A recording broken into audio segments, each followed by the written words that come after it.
வணக்கம் நண்பர்களே, நான் தான் லவ்லி ஃபேன்சி ஜலாலுதீன் திருச்சியிலிருந்து. இப்போ டெம்பர் கிளாஸ் எவ்வளோ நாளைக்கு ஒரு தடவை மாற்றணும்? நம்ம மொபைல் ஃபோனுக்கு டெம்பர் கிளாஸ் போடுறோம். அதிகமான நேரம் யூஸ் பண்ணுவோம். தொடர்ந்து அதிலேயே படம் பார்ப்போம். 2 மணி நேரம், 3 மணி நேரம் அந்த மாதிரி நம்ம அதில் ஒர்க் பண்ண போகும்போது, நம்ம 6 மாதத்துக்கு ஒரு தடவை அந்த டெம்பர் கிளாஸ் உடையலைனா கூட நீங்கள் மாற்றிக்கிறது சிறப்புங்க. இல்லை நான் லைட்டாக தான் யூஸ் பண்ணுவேன், எனக்கு பெருசாலாம் யூசேஜ் இருக்காது அப்படிங்கிறப்ப, நீங்கள் 1 வருஷத்துக்கு ஒரு தடவை டெம்பர் கிளாஸ் மாற்றிக்கிட்டா சிறப்பாக இருக்கும்.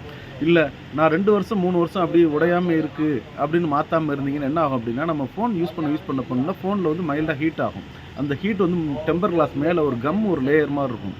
அந்த லேயர் டிஸ்பிளேயை போய் நல்லா ஒட்டிக்கும், எடுக்கவே வராது.